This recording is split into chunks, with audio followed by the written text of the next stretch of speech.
Sandalye hariç tamamı antep yapımı. Vakıf kontrole geldi, geçen defa gelmişlerdi. Ya sanki İstanbul'daki yere geldik, yani ne kadar iyi yapmışsınız diye. Daha sonra Büyükşehir Belediyesi'ne falan ya gidin de oradan bir şey yapın, ona göre çıkın diye şey yaptım. Biz sizi görmenizi çok istedik efendim. Burası tabu duvardı, yani sıvası yoktu, kara sıva.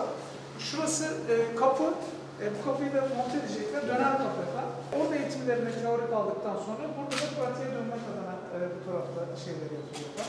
Atölyede bekleyenlere bu ekran üzerinde çocuklar buraya tabii herkes giremeyecek, seçtikleri öğrenciler girebilecek. Şimdi her şey ücretsiz, verilme şeyi yok. Bazı kitler buraya gelecek, burada da ufak tefek satışları olacak. Deneyat atölyesi, burada her şeyi kendiler oluşturabilmek için her türlü ekipmanları falan burada olacak. Teorik eğitimler burada olacak, pratik işinde yan tarafa geçecekler. Masif masalar. Gaziantep'te biliyorsunuz TÜİK Vakfı ile beraber deney atölyeleri oluşturulmaya çalışılıyor. Öğrencilerin sınavları yapıldı, seçmeleri yapıldı. Bunlardan bir tanesini de Şehit Kamil Belediye'miz yapıyor. İlk tamamlananların ilki oldu. Hem gelip yerinde görelim dedik, hem de işin açıkçası çok içimize sindi. Bunu valilik başta olmak üzere yeni yapılacak deney atölyelerine de model olarak kullanalım istedik. Rıdvan Başkan'a, arkadaşlarına, çalışma arkadaşlarına teşekkür ediyoruz.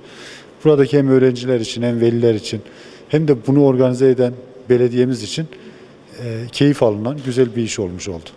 Eğitimi toplumu dönüştürmenin temel taşı olarak kabul ediyoruz. Gaziantep'te birçok sıkıntımız var ama hepsinin çözerken ilk adımı eğitimden başlıyor.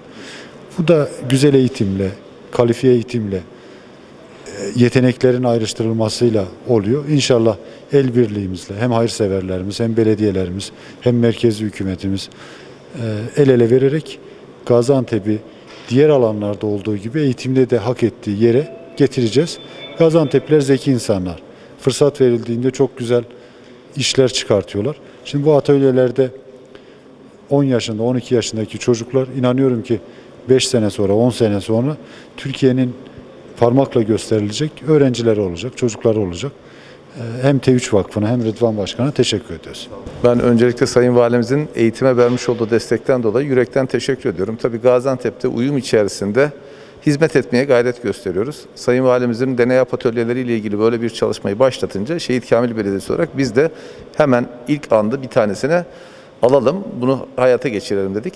İnşallah bundan sonraki süreçte de deney atölyelerinden daha ziyade TÜİK Vakfı ile görüşmemiz neticesinde çalışma atölyelerinin daha öncelikli oldu.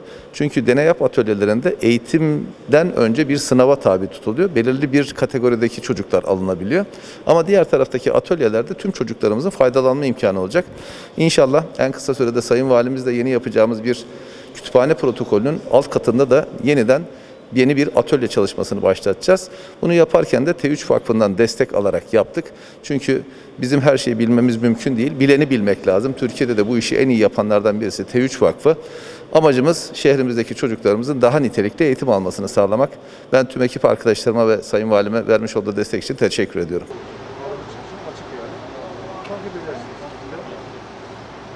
Ellerinize sağlık.